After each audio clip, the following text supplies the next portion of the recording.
Welcome to Tales She Told Me, a podcast featuring honest conversation about what it means to be a woman, a mother, and in business. I'm your host, Farrah Haidar.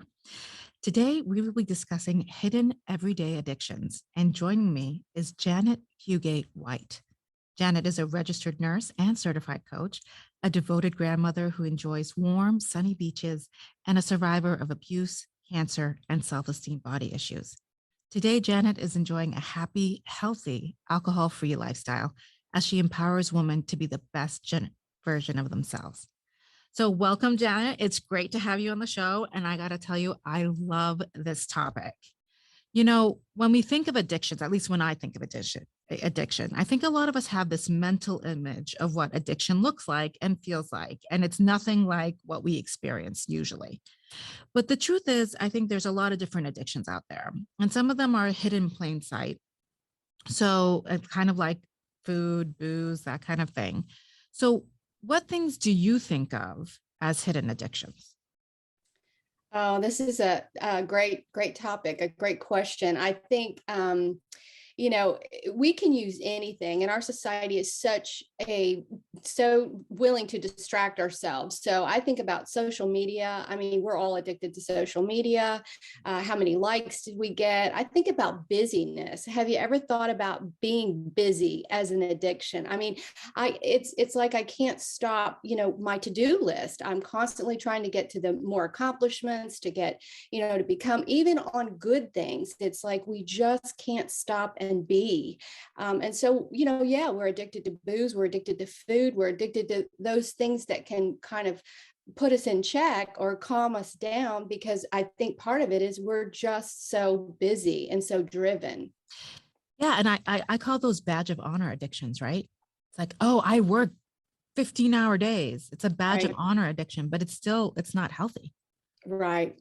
Who can get in the office first? Who can stay the longest? I was in a healthcare administrative role for many, many years. And it's just how long you can work, how much you can work, who responds first to the 3 a.m. email. And you just get burnout, you just get tired. And you're right, it's not healthy. So I'm excited to, share some of the things, to change. We need to start putting ourselves first and taking care of ourselves. Mhm. So talk to me a little bit about how you think society actively encourages these addictions. Like, tell me some of the flags you could look at that maybe in our own lives we can look at and say, you know what, that's a red flag. Maybe I should reconsider this. Yeah, well, I think in general, and I do, have to put in the alcohol, because I feel like our society is absolutely, alcohol pushers, and it's proven not healthy, and I think that it's just so commonplace that we're being bombarded with these messages about how we should be drinking, and it's just you're looked at strange if you don't drink. So, I think our society pushes us to do that. And it does, like you said, we get these badge of honors if we have the accolades, if we're working hard, if we have 2 jobs, if we're taking our children to 12 different activities, if we're, involved in every single community event. And so all the things, it's to the point of burnout, we are absolutely pushed. And I think that that's one of the things that, it's even in our healthcare system. I see it as a nurse. It's you come in and you're exhausted and you're overweight, but they don't talk about that. They give you a pill and tell you, keep going, keep going. So I hope that I'm seeing a little bit of a change, even with our new physicians coming on, and lifestyle balance. The younger generation is talking for the first time about lifestyle balance, and seeing some of these things. More is not always better, and doing more is not always the best way for us. So, I have 2 things for you. First, I want to totally acknowledge what you said about alcohol. So I am not a drinker. I've never been a drinker. I don't drink alcohol at all. I actually don't have any booze in my home. That's just kind of the way I was raised. Although my parents did have booze in the home, but I personally don't. And I got to tell you, there's a social price you pay.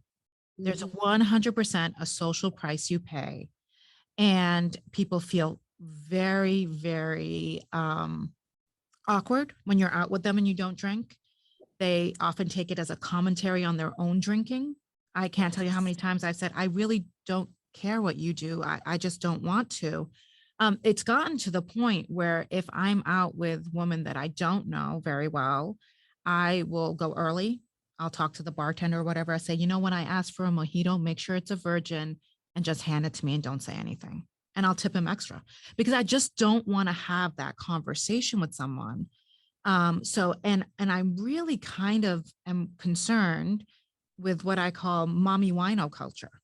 Mhm. You know, it's emblazoned on t-shirts. And I look at these women and I'm kind of like, you know, if you need 3 glasses of wine to get through your day, the Yeah. problem is your day, right? Right. Like Yeah. maybe we should start reconsidering that. So I just wanted to acknowledge that I 100% agree. It's something that I struggle with all the time in my own life. And I know for a fact that it's cost um, me and my social life a lot, but it's just something that I grew up with.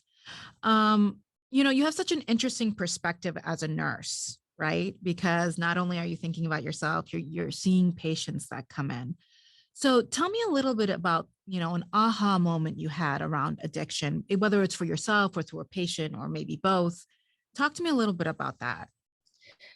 So, I think for me, I was never absolutely would not classify myself as an alcoholic. I drank, and like everybody else, I love to socialize. I was the drink pusher. I was the one you didn't want to be in the bar with, girlfriend, because I would be going like, "Oh, come on, you have another one. Come on, let me get it for you." So, but what I've realized is that once I had my daughter had my grandbaby, I was watching her. And I started looking at my life and I said, this can't be healthy.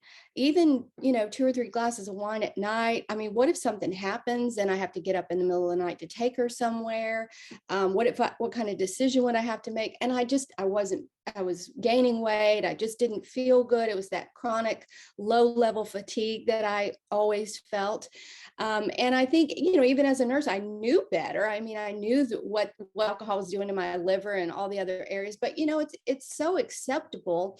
It's again, the one drug that, if you don't drink, you're ostracized or whatever. So, but I think for me, the aha moment was when I was looking at her, my grandbaby, and I was like, you know what, I want to be around for her. I want to be, I want to be able to get on the floor and play. I want to be able to, I want to be healthy. I want to be a good example. And that's when I decided to look at my drinking. Great. So tell me a little bit about that. By the way, I just want to say something, just put it out there. I don't have a problem with anybody drinking, right? Like that's not my thing. I just, I am by far not perfect. Like my addiction, I will say is food. And it took me a long time to get with that. Like that's how I numb, right? Oh, Right. I'm not feeling great. I'm going to go out for a nice meal. I'm not, instead of food just being fuel. And it took me for a long time to get to that. And I'm still untangling because addiction always has layers and layers and layers. Right. So I'm still untangling a lot of it. So I just want to say, just to put that out there, so that no one that's listening to this feels bad. And I actually don't think there's anything wrong with a couple of drinks. It's when it becomes a habit, I think, that you start to get concerned. So, okay, let me go back to what you were saying before I went ahead and put that out there. So, I'm sorry, what was the last sentence? I'm going to cut this part out. What was the last sentence you said? I was talking about being healthy and living for my, wanting to be a good example for my granddaughter. Great. So you wanted to be a great example for your granddaughter. And so what did that look? Take me through the process. You had this aha moment going, I'm not sure this is healthy. Yeah. What happened next? Yeah. So actually, I decided that I was going to just cut back. I was going to, quit drinking as much. And So once I said, hey, Janet, you need to stop drinking so much, you need to cut back. Well, it's like telling somebody they can't have something. the more I tried to quit, the more I wanted. And so I actually decided to take a break and completely stop, being the all or nothing kind of girl that I tend to be.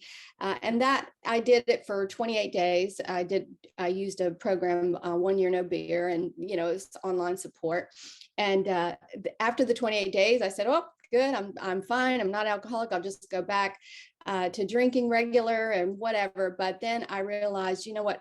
I need a longer break because I just went right back to, drinking. So I took a 90-day break. And by the time I did that, I started feeling so much better. I mean, it's not about, being an alcoholic. It's not about having a drink or two. It's about, when you are drinking consistently, even if it's slamming it on the weekends, even if it's, 1 or 2 drinks a week, try not drinking for 30, 60, 90 and see how much better you feel. You won't want to go back to it. I mean, why have all the added calories? And it's not even just that. It's, you have the clarity, your skin feels better, your liver detoxes, all the things that are good about it. And then you start feeling so much more energy. I was like, why would I want to add that back into my life? And luckily for us, now there are so many non-alcoholic beverages and so many more options. There's a lot more people who are getting on the sober bandwagon because it just feels better. Nothing wrong with having a drink. Absolutely not. Yeah.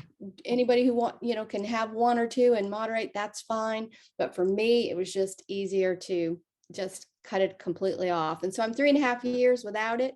Wow. And sometimes I might be tempted and think at a nice restaurant, ooh, have a glass of wine. But I think, why would I do it at this point? Yeah. So based on your experience as a nurse and your own experience, do you think women are more prone to some of these, what I'll call a hidden addiction or an acceptable badge of honor addiction or not? Unfortunately, I think we are. And I think it's because of our traditional roles that have been given to us. I mean, we are the caregivers. We are typically the one who, the glue in the family. We're the mommy, the ones who have the children. And we have that innate instinct in us to take care of things and do for people, and not saying that men don't, but I think that the culture is leaning towards us to be everything. You've got to be super mom, you got to look perfect, you've got to be in the community, you've got to have a job. I mean, we've got it all. I mean, there's so many layers of responsibility for women. And traditionally, if you look at it, men, the studies show that men do less housework and everything when they're married. Women just pick up more slack. I mean, so I know it's not 100% in every household, but I'm just saying that the fact is that women have a lot of balls in the air, and therefore, what do? We have to cope, right? We have to, we're exhausted. We don't take time for our self-care. We don't take time to do the things we need to do for ourselves. So we get stretched, we eat too much, we drink too much, we, get busy. We do whatever it is to numb. Yeah. I can't tell you how much I agree with that. It's what I tell people, and I have a husband who's very active, who does, a lot of childcare, he takes out the trash, so et cetera, et cetera. It's not so much the physical stuff sometimes, it's the mental load. Like he'll still come and ask me, like on Sunday night, okay, what does our week look like? If you ask him who the kids' doctors are, he has no idea. Right. He doesn't know what their schedule is like on a week-to-week basis. I manage all of that in addition to having a business, and 2 kids and family and other obligations that I'm part of. And it's that juggling, it's that mental load. It's getting up at 6 a.m. and already having a list in your head. And that makes it sometimes feel overwhelming. So you have been working with women now, right? Yes. On these issues. Tell me a little bit about your work with these women. Have you made any new discoveries? What is it that comes up often? Most of my clients are not necessarily most of my clients don't even come to me about alcohol. It's because they they see my change and they say, wow, I want what you have. You just seem more energetic, you seem happier, you seem calmer, you seem peaceful. What do you have? I want that. And so we kind of walk through, what is it that you want out of life? And, I think the bottom line for most women is and most of them even feel guilty about coming to even hire a coach or to go and get, a massage or go and get some self-help, because it's like, oh, well, I shouldn't even be complaining. I've got a great family. I got a great life. And most of them start there. And I say, great, I'm happy that you do. Now let's talk about you and what you want out of life, because, we tend to, as women, we tend to take care of ourselves, take care of our children, then our aging parents, then, we're always taking care of something else. And guess what? Here, I'm going to be turning 60. Life's almost over. I mean, you've got to, you can't wait until you're, 70 years old. And now it's time for you. You need to start where you are and start thinking about, how can I take care of myself? What do I want out of life? Doesn't mean that you're going to prioritize yourself and not do anything for anybody, but start working towards your goals. Start meeting those, doing those things that make you feel better. The oxygen mask, right? Wow. You got to put it on first. And it's so true. And so when I talk to these women, usually it's almost like a relief to hear me say, it's okay for you to take some time and think about what you want out of life. So, Yeah. Do you think a lot of women just think it's selfish and that's why they don't do yes. it? Yep. Yep. It's funny. It is. Because they'll say things like, oh, well, he needs his time. I let him play poker on Fridays because he needs to de-stress. And then, Right. but if they go for a lunch, Right. like for me, it was, I have to make sure everyone else is busy with other things before I'm allowed. And I think that's a very toxic mindset. Yeah. Right. Well, at the end of the day, I think, we can only give out of the glass what we have in it. And so we have to continually fill ourselves and regenerate our energy and make sure that we are filling ourselves up. Because if you're trying to give to everybody with your cup empty, it doesn't work. And that's where it leads to burnout and depression and fatigue and all these addictions, honestly. You're just trying to numb to cope with the day to day. So I'm so excited about what I'm doing now. And, I have women who say, gosh, you changed my life. You made me at least see that I don't have to put myself last. And if I could say one thing, that's what I would say, take time for yourself, ladies, and take care of yourself, because you do want to take care of your children and your husband and your family and your friends, but you have to start with you. Yeah. Maybe the greatest gift we give them is our own happiness. Right. Yes. I love that. Thank you, Janet. It was such a pleasure having you. I honor you for all the work that you're doing. It's very, very important. And for those of you listening, if you want to learn more about Janet and her story, she does a Facebook Live every Sunday at 8 a.m. on her Bliss Beyond the Buzz page. So make sure to follow her. Also, she's offering a free discovery session for anyone interested. And she has a book coming out in July called Discovering Bliss Beyond the Buzz. All those links will also be below in the show notes. As always, I'd love to hear from you guys about this episode. What does joy look to you? What hidden addictions do you have in your life? Hit me up on Instagram or Facebook at Farrah Haidar. Also, I'm giving away a PDF of some of the best quotes we've had on the show, beautifully designed to print, cut, paste, whatever you like. Email me at farrah@farrahhaidar.com with quotes in the subject line. Talk to you soon. Till then, chase your happy.